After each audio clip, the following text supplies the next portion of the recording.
Okay sir जी, हम basically क्या बात कर रहे थे, हम कह रहे थे कि चलें जी, हमने एक समरी निकाल के तो देख ली है, ठीक है, आयरिस की, कि आयरिस के अंदर हमारे पास सेपल विड्थ कितनी आ रही है। अब मैंने क्या किया, मैंने इसके ऊपर एक खुद से हाइपोथेसिस जनरेट कर दिया कि भाई चलो चेक करते हैं कि आर कोस्टैट आती है कि नहीं आती, या टी टेस्ट कैसे ऑपरेट करता है ये समझने के लिए। हालांकि मैंने समरी से निकाल के देखा था कि सेपल विड्थ 3.057 है समथिंग, लेकिन मैंने क्या कहा, मैंने कहा भाई नहीं, आर को टेस्ट करना है। मैंने कहा कि भाई आर, मेरा ये मानना है, मेरा हाइपोथेसिस ये है कि सैंपल वेट जो है आइरिस के अंदर उसकी एवरेज वैल्यू कितनी है, दैट इज 5। मैंने उसे अपना हाइपोथेसिस दे दिया। लास्ट टाइम हमने यहीं से बात छोड़ी थी अपनी, ओके। इसको बोलते हैं म्यू, और म्यू इज इक्वल टू 5, और इक्वल टू का साइन ये शो कर रहा है कि इट्स अ, क्या है ये क्या है भाई, ऑल्टरनेट, ये नल, इट्स अ नल हाइपोथेसिस, तो भाई नल है, ओके। तो ये एक नल हाइपोथेसिस है, मुझे यहां से पता चल रहा है। और अगर यहाँ पे लिखा होता for example mu is greater than 5, या म्यू इज लेस देन 5, या mu is not equal to 5, तब ये क्या होता फिर,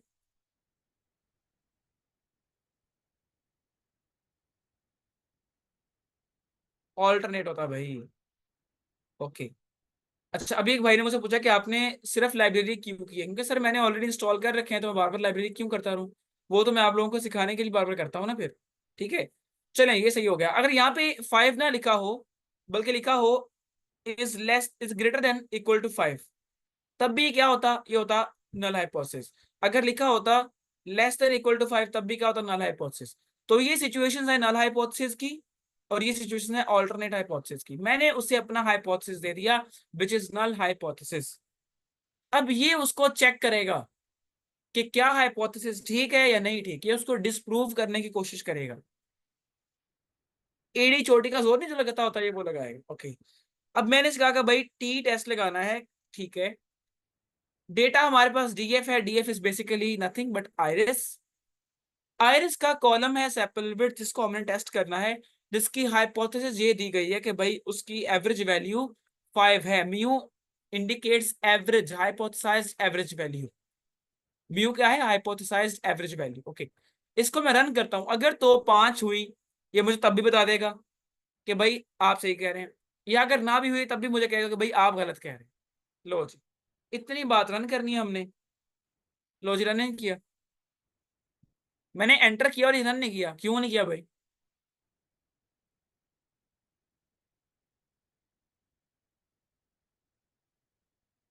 अरे भाई जोगिंदर जी, हाँ, आदि वामशो ही होगी ना वैसे ही। तो सर ये देखें, थारे भाई जोगिंदर ने कंट्रोल एंटर नहीं किया ना, तो ये देखो भाई अब करेगा। अच्छा, अब इसके रिजल्ट में, ऐसे मैंने आपको पहले कहा था ना कि सर रिजल्ट में क्या मिलने वाला है, पी वैल्यू, जो मुझे बताएगी कि मैं गलत कह रहा था या मैं सही कह रहा था। तो आर ने अब टेस्ट किया है, चेक। उसने देखा है कि मेरी पी वैल्यू जो मैंने, सॉरी, मैंने जो हाइपोथेसाइज्ड एवरेज वैल्यू दी थी, क्या वाकई वैसी है कि नहीं। इसने कहा सर पी वैल्यू आ रही है इतनी, 2.E-16, which simply shows it's really really less than 0.5। बहुत छोटी है, वेरी लिटल, बहुत छोटी है। और अगर ये बहुत छोटी है, तो इसको क्या बोलना चाहिए, इट्स सिग्निफिकेंट, या हमें ये कहना चाहिए null hypothesis should be rejected. क्योंकि सर जो आप वैल्यू दे रहे हैं ना, हाइपोथेसाइज्ड एवरेज वैल्यू, वैसी वैल्यू नहीं आ रही। फिर क्या आ रहा है, अगर 5 नहीं है तो फिर क्या है, वो कह रहा है कि फिर ये है। चेक कर पा रहे हैं, यहाँ में नजर आ रहा है ना 3.057, वो कह रहा है एक्चुअली में तो ये है भाई। तो मैं क्या कर रहा था, मैं फिर कूड़ मार रहा था, मेरी हाइपोथेसिस रिजेक्ट हो चुकी है। तो यहाँ पे उसने खुद भी कह देना है, ठीक है। हम यहाँ पे क्या कहेंगे, null hypothesis should be rejected because P value is significant. Okay, ये बोल देना है आपने, चुप करके ठा करके। ले जी, इतनी बात होगी। इतना आसान था एक सैंपल के ऊपर टी टेस्ट अप्लाई करना। एक सैंपल कौन सा, सैपल बेट्स का सैंपल। अब उसमें स्पीशीज कितनी है मैं स्पेस पे नहीं पढ़ा रहा, मैं आपको सिर्फ बता रहा हूँ कि हाँ भाई मेरे पास एक सैंपल डेटा था, ठीक है, उसके ऊपर टेस्ट अप्लाई किया है, ये रिजल्ट निकल के आ गया, ओके। और टी वैल्यू कितनी आ रही है, कैलकुलेटेड टी वैल्यू, कोई बंदा मुझे बता सकता है कि टी वैल्यू के बेस पे कैसे चेक करते होते हैं?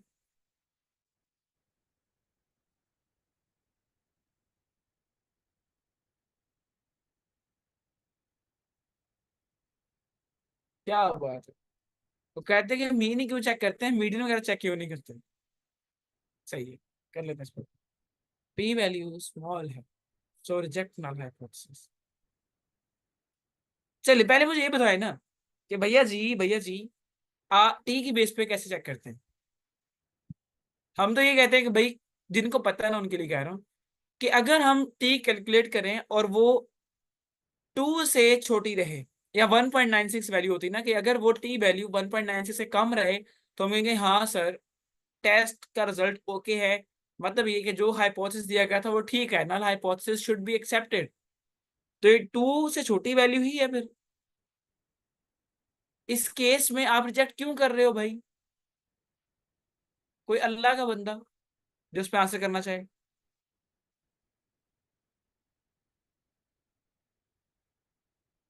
अगर कोई आंसर करना चाहता है तो हैंड रेस करे या थम्स अप करे, मैं उसको अनम्यूट करता हूँ तो बंदा आंसर करे।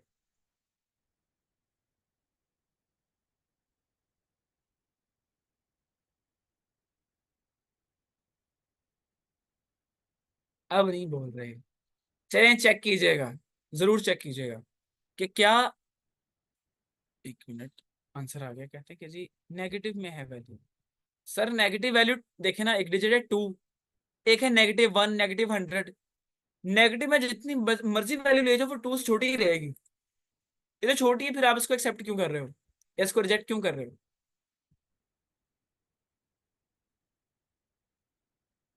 समझ नहीं आ रहे हो, समझ नहीं आ रहे। भाई थारे को सेट पढ़नी पड़ेगी। इतनी समझ आ गई है ना कि ये रिजेक्ट हो गया रिजल्ट। बिलाल साहब, इतनी इतनी समझ आई है। आगे थम्स अप करें तो जिसको आई है कि हाँ भाई चलो, इतनी तो ओके सीन है कि पी वैल्यू जो है वो कम आई है, इसलिए हम क्या कर रहे हैं, हम मेरे हाइपोथेसिस को गलत कह रहे हैं। और वाकईतन जब इसकी आप एवरेज कैलकुलेट करते हैं तो एवरेज तो ये आती है ना, फिर मैंने ब्लफ ही मारा था, उसके हिसाब से कम ही आई है वैल्यू, तो टेस्ट ओके जा रहा है। लेकिन मैं कह रहा हूँ सर, यहाँ पे टी वैल्यू, अब समझे यहाँ पे, वैसे इतनी डिटेल में जाना नहीं चाहिए, लेकिन चूंकि आपसे सवाल किया जा सकता है, ठीक है, तो मैं इसलिए पूछ रहा हूँ। सर टी टेस्ट के अंदर एक तो आप पी वैल्यू चेक करते होते हैं, ठीक है, अपने एनालिसिस के लिए, लेकिन आप वहां पे कोर वैल्यू को भी फेस करते हैं, which is calculated T value. फिर इसके अलावा एक और होती है which is T table value. Table value मतलब ये कि एक रेफरेंस वैल्यू, टी टेस्ट की एक रेफरेंस वैल्यू होती है, वो होती है भाई हमारे पास कितनी, 1.96, उसको बोलते हैं टेबल वैल्यू। आपका आंसर हमेशा इससे कम आना चाहिए।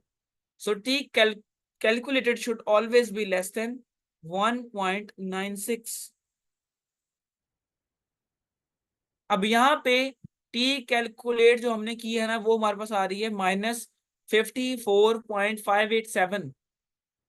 Still it's less than 1.96।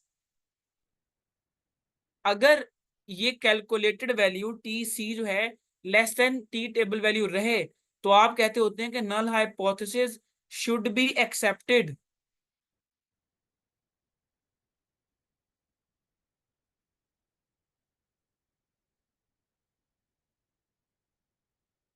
Then आप इसको एक्सेप्ट क्यों नहीं कर रहे? आप तो ये कह रहे हैं कि भाई पी वैल्यू बहुत कम है, रिजेक्ट कर दो। मैं ये पूछ रहा हूं, अगर अभी भी किसी को समझ में नहीं आया।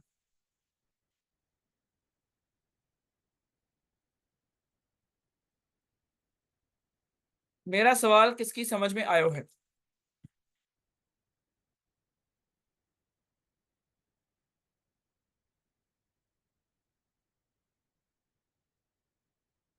जिसकी समझ में मेरा सवाल आया सिर्फ थम्स अप कर दो, मैं आंसर नहीं पूछता। सवाल समझ में आया कि सवाल क्या है?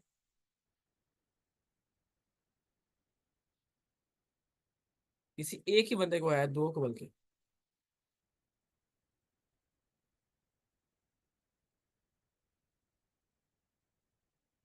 जी बिलाल, सवाल है आपका कोई?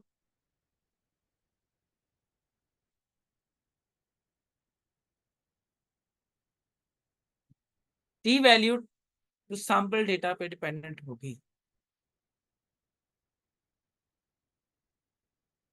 कैसे हामिद भाई? मैं आपको अनम्यूट करता हूँ, चलिए। आंसर करना चाहेंगे इसका जो आप बात कर रहे हैं?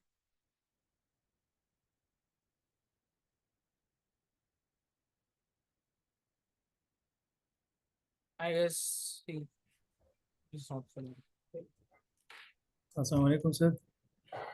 जी जी, वालेकुम अस्सलाम। सर चूँकि ये हम डेटा को लेके आगे जा रहे होते हैं तो ये कभी हमेशा 1.96 कैसे होगी? ये तो फिर एक स्टैंडर्ड हम सपोज करेंगे इसको। ये तो जो है सैंपल साइज पे होगी। ये अच्छी बात की आपने। ये अच्छी बात की आपने। ये सैंपल साइज पे होगी, सही कह रहे हैं। पहली बात तो ये हो गई, ठीक है, तभी तो इतना बड़ा टेबल मिलता है हमें। लेकिन जी सर। स्टिल स्टिल आप बिल्कुल सही कह रहे हैं। यहाँ पे क्या सीन, यहाँ पे एक फीमेल है, उन्होंने आंसर किया है कि ये -1.96 से भी छोटी है। क्या ऐसी कोई बाउंड्री है कि आपका आंसर, मैंने ये कभी कहा हो कि या किसी टीचर ने आपको बताया हो कि भाई +1.96 और -1.96 के दरमियान रहना चाहिए? क्या आपको दोनों तरफ से देखना है कि आपको सिर्फ एक तरफ से ही देखना है? इनकी बात बहुत वैलिड है। ये जो फीमेल जिन्होंने बात की है, उनका नाम क्या है? नीलम अर्शद। बिल्कुल सही कह रही है। वो कहते हैं कि यहाँ पे रिजेक्शन रीजन आ जाता है। आप लोग उसको चेक कीजिएगा, एक इंपॉर्टेंट पॉइंट है, ठीक है। बाकी को चेक करने की जरूरत नहीं है, लेकिन जो मास्टर पीएचडी वाले, काइंडली सर आप लोग कीजिएगा लास्ट में, ठीक है, क्योंकि आप लोगों को इसकी जरूरत है। ओके। तो यहाँ पे हमारे पास हर चीज की बाउंड्री होती है ना भाई। पॉजिटिव साइड पे बाउंड्री है, नेगेटिव साइड पे भी बाउंड्री है, कि इससे ज्यादा ना हो, इससे कम ना हो। अगर टी वैल्यू उससे बाहर कहीं लाई करती है ना, दोनों साइडों से, तो हम कहते हैं कि सर टेस्ट रिजेक्ट हो गया, हमारी बात रिजेक्ट हो गई, दैट्स इट। चलो इतनी बात ओके। अब आगे चलते हैं सर। अब बात करते हैं टू सैंपल टी टेस्ट की। अब ये टू सैंपल कैसे होगा? जहां पे आपने एक चीज को टेस्ट किया है ना, सैंपल विड्थ को, अब वहां पे आप दो को करने वाले हो, फॉर एग्जांपल सैंपल विड्थ को सैंपल लेंथ को कर लो। अब यहाँ पे चलेगा सीन क्या? जब आपने एक को चेक किया ना, आपने कहा सर कि वो 5 के इक्वल है। जब आप दो को चेक करेंगे ना, आप ये कहेंगे कि μ1 इज इक्वल टू μ2। जब एक को चेक करना है तो आप किसी एक रेफरेंस वैल्यू के हिसाब से चेक करते हैं कि mu is equal to 5, mu is equal to 10, -10, etc। लेकिन जब दो की बात आ गई, two sample T test, one is unpaid, other one is paid, दोनों के अंदर आप क्या कहेंगे? Sir μ1 is equal to μ2। जो दो सैंपल आप ले रहे हैं, फॉर एग्जाम्पल आप सैंपल विड्थ और सैंपल लेंथ को स्टडी करना चाहते हैं ना, आप बोलेंगे सर कि इन दोनों की एवरेजेस बराबर है। ब्लफ, इतना बड़ा ब्लफ कि आप सोच नहीं सकते। इसको बोलते हैं नल हाइपोथेसिस जनरेट करना in case of two sample T test. दो सैंपल है, आपने कह देना है, आपने हाइपोथेसिस देना कि भाई दोनों की एवरेजेस बराबर है, आपको नहीं पता क्या सीन है, आपने हाइपोथेसिस देके छोड़ देना है। नल हाइपोथेसिस कॉन्सेप्ट ये है कि भाई जो चीज है उसको इक्वल कह दो, दैट्स इट। देन टेस्टिंग करते रहो बाद में बैठे। तो हमने यहाँ पे क्या कह देना है कि भाई सैंपल लेंथ सैंपल विड्थ क्या है, दोनों बराबर हैं, और फिर चेक करना है कि वाकई बराबर है कि नहीं। अगर तो बराबर हुए, अगेन वही बात है सर, पी वैल्यू कितनी आ जाएगी?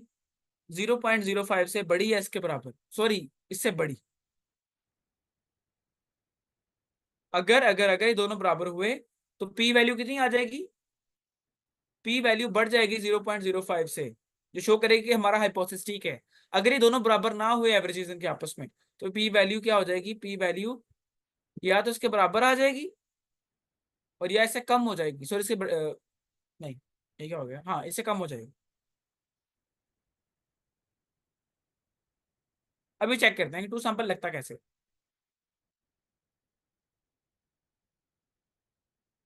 बैकेंड में नल नल को समझते रहिए, नल हाइपोथेसिस को, कि आप क्या प्रिडिक्शन देना चाह रहे हैं।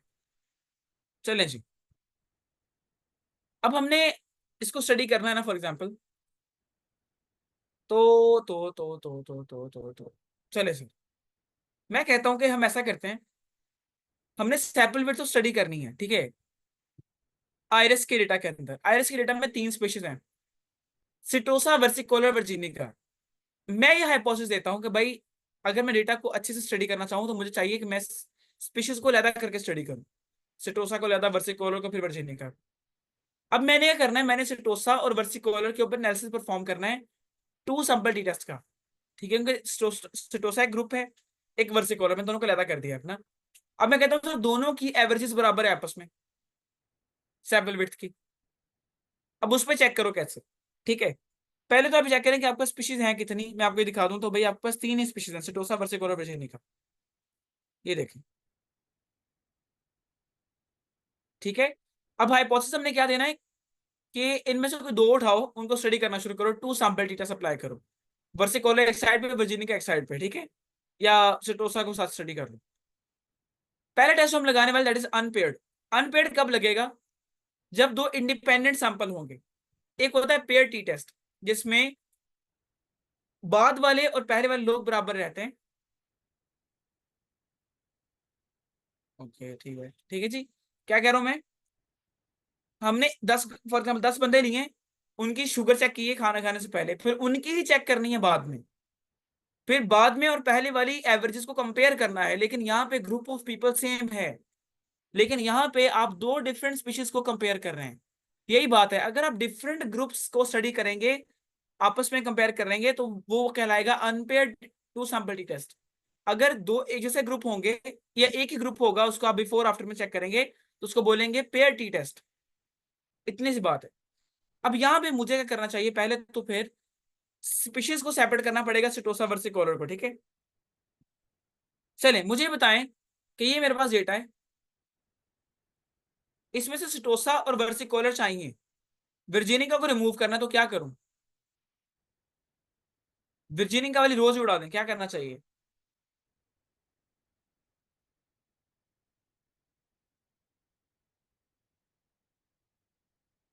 आर का कौन सा फीचर लगाऊंगे सिर्फ सिटोसा और वर्सिकोलर रह जाए, बाकी उड़ जाए सब। सिलेक्ट देम, कंटेन, अच्छा सिलेक्ट, सिलेक्ट, फिल्टर। हरून भाई सही कह रहे हैं, हरून भाई सही कह रहे हैं।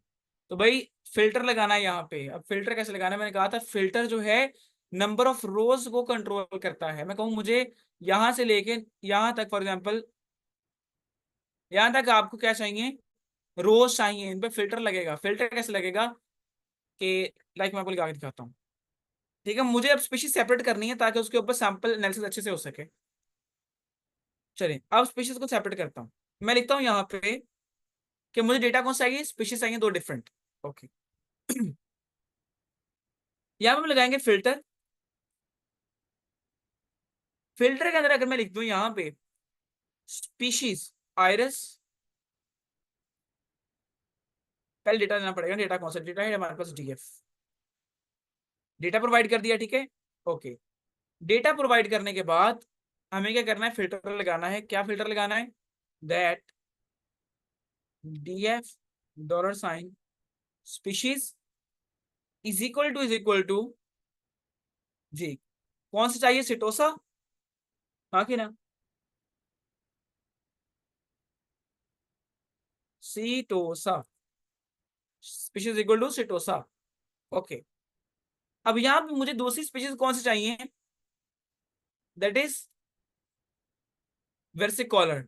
अब क्या यहाँ पे मैं ये लगा दूं एंड, चेक कीजिएगा,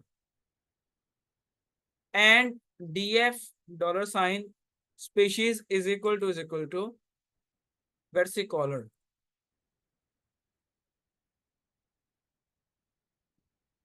जी। सर क्या इस कोड को रन करने से मेरे पास डेटा आ जाएगा जो मुझे चाहिए,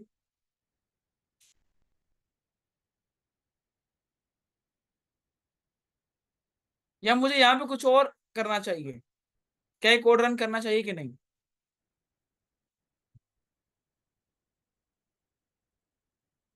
सर जी याद करें, अगर मैं एंड के साथ रन करूंगा ना तो वो ये कहेगा conditions on both side should be fulfilled. Setosa versicolor में जो रोज कॉमन है वो ले आओ, तो भाई दोनों डिफरेंट है, फिर कॉमन क्या रहेगा। यहाँ पे आपको याद है मैंने कहा था कि हमें और ऑपरेटर लगाना है, ये वाला। नहीं आता है किसी को? हाँ कि ना? अगर मैं ये करता हूँ तो लें सर, अब चेक कीजिएगा। अब मेरे पास रोज किसकी आएंगी? सिर्फ वर्सिकॉलर की और सेटोसा की। वर्जीनी का रिमूव हो चुकी है, फिल्टर लग गए। अब इस फिल्टर के साथ में कर सकते हैं, फिर हम दूसरा काम कर सकते हैं अगला बार। स्पीशीज डिफरेंट हो गई हैं जी हाँ, स्पीशीज सेपरेट कर ली हैं आपने अपनी मर्जी से। अब दो सैंपल बन गए, एक वर्सिकॉलर का, एक वर्जीनिका का, सॉरी सेटोसा का। उसके ऊपर हम करते हैं फर्दर टेस्ट अप्लाई करते हैं कि टी टेस्ट अप्लाई करना है। कहते हैं ठीक है कर देंगे। कहाँ पे करना है? आपने कहा सेपल बिट्स के ऊपर। कहता ठीक है सर हो जाएगा। ठीक है ओके, कहता डन सीन है। फिर सेपल बिट्स के ऊपर अप्लाई करना है, तो यहाँ पे किन किन के दरमियान करना है भाई? आगे ना, सेपल बिट्स की बेस पे करना है data supply, two sample data सब लगेगा। इसका तरीका ये होता है। थिल्डा के साथ आप बताएंगे कि आपको किसकी बेस पे लगाना है। ओके, सेपल विड्थ की वैल्यूज को चेक करना है कि उनकी एवरेजेस क्या आती हैं टी टेस्ट के थ्रू। और ये साबित करना है कि क्या सेटोसा और वर्सिकॉलर की एवरेजेस आपस में बराबर हैं कि नहीं। ये चेक कीजिएगा। डीएफ डॉलर सेपल विड्थ, ये वो कॉलम है न्यूमेरिक जिसको एनालाइज करना है। किसकी बेस पे? स्पीशीज की बेस पे। स्पीशीज कौन कौन सी हैं? Percent in percent, setosa and versicolor. अगर तो अब इन दोनों के एवरेजेस आपस में बराबर हुई, सेटोसा वर्सिकॉलर की, तो टी टेस्ट हमें एक वैल्यू देगा, पी वैल्यू, जो 0.05 से बड़ी होगी, जो हमें साबित करेगा कि हाँ ये दोनों बराबर हैं। अब कहीं लिखा नहीं कि दोनों बराबर हैं। जहां पे भी आप टी टेस्ट अप्लाई करेंगे वहां बैकएंड पे थ्योरी ये चलेगी कि जिनके दरम्यान आप अप्लाई कर रहे हैं ना टू सैंपल टी, आपके ख्याल में वो दोनों बराबर हैं। इसका नल हाइपोथेसिस होता ही ये है। अब अगर दोनों बराबर हुए तो पी वैल्यू क्या आएगी? Non significant. अगर ना हुए तो सिग्निफिकेंट। रन करते हैं। एरर आ गया जी। एरर कहाँ पे आया?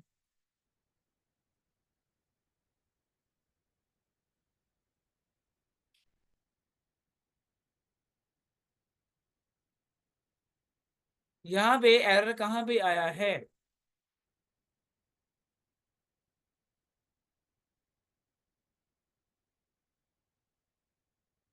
कोई बता सकता है मुझे कहाँ पे एरर है?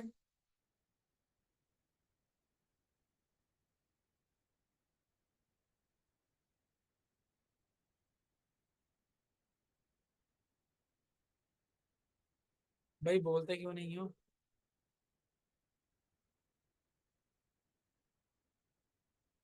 एक कह रहे हैं कि वेरिएबल लेंथ इज डिफरेंट, एक कह रहे हैं कि ब्रैकेट की वजह से। ओके,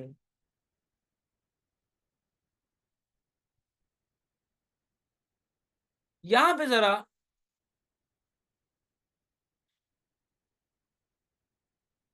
एंड नहीं लगाया इसलिए। ओ अच्छा, ये मैंने कब का क्या एंड लगाना है? परसेंटेज परसेंट में एंड नहीं लगता होता। चलिए, एक ये ओपनिंग ब्रैकेट है, एक ये ओपनिंग ब्रैकेट है, एक ये क्लोजिंग ब्रैकेट है, एक ये क्लोजिंग ब्रैकेट है। इनका मसला नहीं है। देन व्हाट्स द प्रॉब्लम है? स्पेलिंग ठीक है।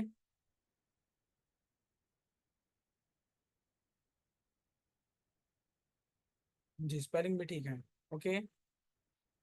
सही है।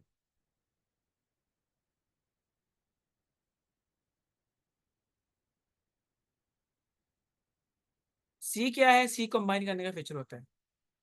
गए पाइप ऑपरेटर की वजह से। पाइप ऑपरेटर लगा ही नहीं कहीं पे। पाइप ऑपरेटर तो लगा ही नहीं है कहीं पे। अच्छा चलो, ये तो रन नहीं कर रहा है। इसको रन करके देखते हैं जरा।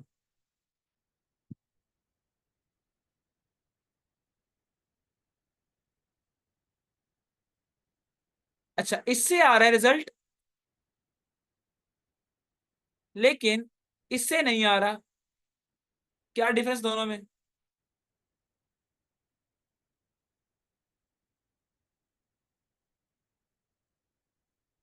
ये ना मैंने एक लेक्चर रिकॉर्ड कर डाला हुआ है डीप्लायर के ऊपर, वहां से आके देखिएगा कि हम परसेंट इन परसेंट फिल्टर क्यों यूज करते हैं।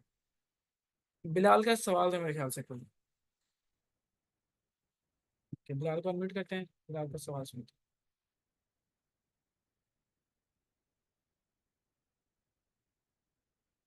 जी बिलाल। सर जी मेरे तो आंसर आ गए हैं ये टी टेस्ट के। अब फिल्टर लगाने के तुम्हारे बाद डायरेक्ट तुम्हारे भी आ गए? ये आप जो सर ये निशान है ना, मतलब कि जो पेड़ के ऊपर लिखा हुआ है सेपल विड्थ के बाद जो साइन है, इसका पता नहीं क्या नाम है ये, मतलब कि अगर रिमूव करें तो उसके बाद मेरे ख्याल में तो आना चाहिए रिजल्ट्स। चलिए मैंने यहाँ पे ऐसे रन कर दिया, इसके बगैर ही आ गए देखें। मैंने सिर्फ क्या किया, मैंने उसको स्पीशीज बताई है कि स्पीशीज टोसा रखनी है आपने और वर्सिकोलर रखनी है, ठीक है। और देन उनके मैंने आपने क्या अप्लाई कर देना, टी टेस्ट अप्लाई कर देना है। और अच्छा, अब यहाँ पे टी टेस्ट को पता है क्या कह रहा है, टी टेस्ट के बैकएंड पे ये सेव है कि शायद हसीब रजा को लग रहा है सिटोसा वर्सिकोलर दोनों की एवरेजेस बराबर हैं। अभी उसकी बेस पे आंसर दे रहा है मुझे क्या, ये वाला आंसर जो नीचे बॉटम में आ रहा है बार बार। वो कह रहे हैं कि भाई इस टेस्ट में जो आप कहना चाह रहे हैं उसकी क्या रही पी वैल्यू। जी 0.06। इसका मतलब है दोनों की एवरेजेस बराबर है, हाँ कि ना? कह सकता हूँ कि नहीं कह सकता?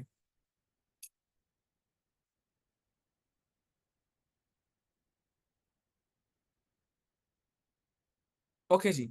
जब मैंने यहाँ पे टी टेस्ट रन किया है तो टी टेस्ट के रिजल्ट में मेरे पास पी वैल्यू निकल के आ गई है जो है 0.06 विच इज ग्रेटर देन 5। इसका मतलब जो मैं बात कर रहा हूँ वो ठीक है। मैं क्या बात कर रहा हूँ कि भाई sepal width of setosa and versicolor equal. तो ये उसने यहाँ पे से प्रूव कर दिया है। फिर वो यहाँ पे मीन ग्रुप कुछ और चीजें होती हैं इनको हम डील नहीं कर रहे हैं। इतना सिंपल था इसको भी रन करना। अब यहाँ पे अगर पेयर की बात कर लें, भाई पेयर टेस्ट क्या होता है?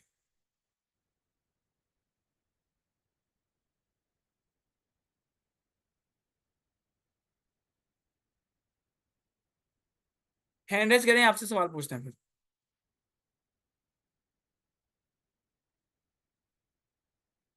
आज हम पेयर तक करने वाले हैं, इससे आगे इंशाल्लाह जो अनुभव वो कल करेंगे, बेफिक्र हो जाए। सिर्फ ये बता देंगे व्हाट इज पेयर टेस्ट। यार चैट पे टाइप ना करें, मुझे बार बार चैट ओपन करनी पड़ती है। हैंड रेज करें, मैं आपको माइक अनम्यूट कर दूंगा। जी आयशा इफ्तिखार से रिक्वेस्ट करते हैं कि वो अपना माइक अनम्यूट करें। जी आयशा।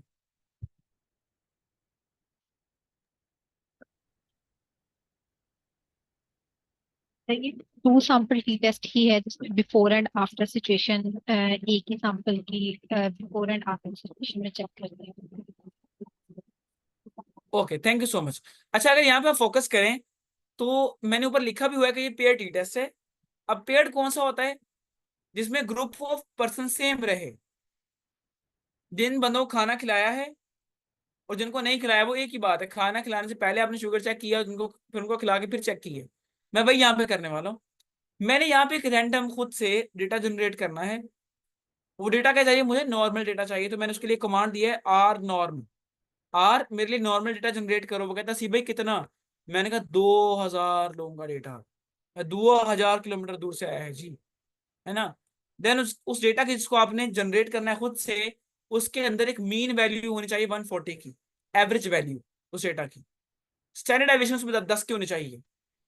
अच्छा अब इसका मतलब क्या है अभी ना समझे, सिर्फ ये समझ लें कि मैंने यहाँ पे क्या करना है। मैंने कहना है कि भाई ये है प्री ट्रीटमेंट, खाना खिलाने से पहले की शुगर कितनी आ रही है, उन्होंने एवरेज 140। फिर जब मैंने खाना खिला दिया है पोस्ट ट्रीटमेंट में कहता हूँ भाई लेट्स सपोज होगी 160, पहले से बढ़ गई ना। लेकिन मैंने इसको ऐसे नहीं कहना कि बढ़ गई है, मैंने चेक करना है आर के थ्रू। मैं आर को कहूंगा आर भाई मुझे नहीं पता, मेरा यही मानना है कि खाना खिलाने से पहले और बाद में शुगर एक जैसी रहती है। μ1 is equal to μ2, 140 is equal to 160। मैं कहना ये चाह रहा हूँ बेसिकली। अब एक सी भाई दिमाग खराब है, मैं चेक करूंगा अभी। मैं कहा चलो चेक करो फिर। चले जी, पहले तो आप देख लेंगे दिखता कैसा है, ठीक है। ये डेटा है कैसे, सभी ना ऐसे देखते हैं ये।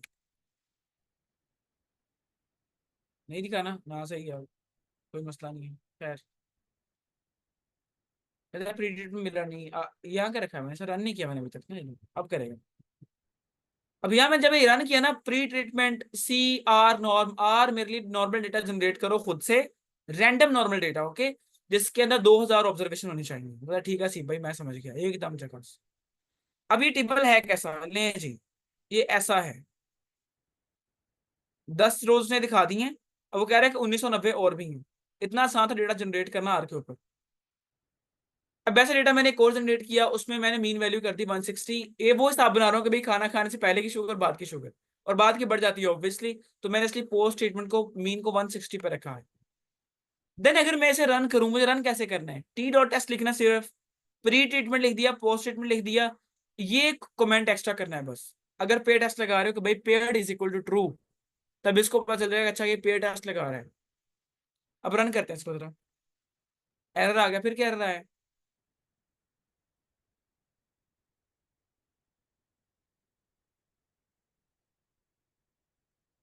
जी भाई, एरर काहे आया है भाई, एरर काहे आया है?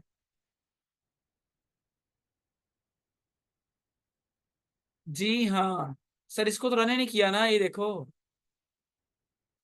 देखा इतने समझदार लोग हो आप। अच्छा, अब अगर मैं इसे रन करता हूँ तो मुझे ये आपको दिखा देगा कि भाई पोस्ट स्टेटमेंट कैसा है, ऐसा है पोस्ट स्टेटमेंट। ठीक है, अगर मैं इन दोनों को रन करता हूँ, ये है मेरा पहला सैंपल, ये है मेरा दूसरा सैंपल, 2 सैंपल हो गए। और फिर मैंने क्या कहना है कि भाई मुझे ही लगता है, हाइपोथेसिस मेरा ये है कि दोनों की एवरेजेस बराबर हैं। चलो रन करके देखते हैं बराबर हैं कि नहीं।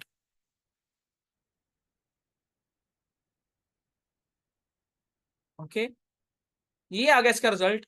इसमें पी वैल्यू कितनी आ रही है, 2.2 E-16। इसका मतलब बहुत कम वैल्यू आ रही है। अगर पी वैल्यू बहुत कम होगी तो शो करे कि भाई जो हम बात करें वो गलत है। तो ये ऑन एन एवरेज दोनों की वैल्यू सेम नहीं है प्री और पोस्ट ट्रीटमेंट की, एक की 114 दूसरे की 160 है, ये पता है मुझे लेकिन इसने भी बता दिया कि भाई जो आप कह रहे हैं वो गलत है। फिर कह रहे हैं कि टी वैल्यू बहुत कम आ रही है। ठीक है, तो मीन डिफरेंस कितने का है दोनों में, दोनों के मीन इक्वल नहीं है। अगर म्यू 1 में से म्यू 2 आप माइनस करें तो आपके पास -19 शायद 71 आता है तकरीबन। अगर ये डिफरेंस 0 होता तब हम कहते कि दोनों इक्वल हैं। अब देखें ना जरा, जब मैंने बात करता पहले कि भाई दोनों की एवरेजेस बराबर हैं बिफोर और आफ्टर की, शुगर में कोई फर्क नहीं पड़ा, पहले भी 140 थी, बाद में भी 140 ही है। अगर मैं पोस्ट ट्रीटमेंट में से प्री को माइनस कर दूं, रिजल्ट क्या आना चाहिए, 140 - 140 0। लेकिन यहाँ पे कितना आना चाहिए, यहाँ पे कितना आ रहा है, -19। इसका मतलब ये दोनों बराबर नहीं है, तभी -19 आ रहा है, वगैरह इसको 0 आना चाहिए था अगर दोनों बराबर होते तो null hypothesis is not equal to 0। difference of hypothesized values is not equal to 0, which simply shows they are not equal। ये पॉइंट पहले पढ़ा किसी के?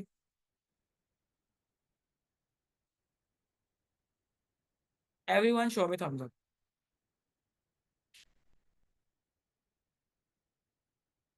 ओके जी, तकरीबन सबको ही पेयर टी टेस्ट क्या होता है, अनपेयर्ड क्या होता है, वन सैंपल क्या होता है, ठीक है, ये सब चीजें समझ में आ चुकी होंगी। या नॉर्मेलिटी कैसे चेक करते हैं ये भी समझ में आ गया होगा। आज का सेशन हम यहीं तक करने वाले हैं, ठीक है, हम इसको ज्यादा एक्सटेंड नहीं करेंगे, ताकि आप लोगों के लिए भी आसानी रहे, ठीक है, और मेरे लिए भी आसानी रहे, और मैं अपनी इस बोझल तबीयत में थोड़ा सा आंखों को सुकून दे सकूं, बिकॉज आंखें खराब हो चुकी हैं और कोडिंग तो करनी है लेकिन आंखें भी चाहिए। इसको जरा स्टॉप करते हैं कोडिंग को। अगर किसी का सवाल है, सवाल पूछे।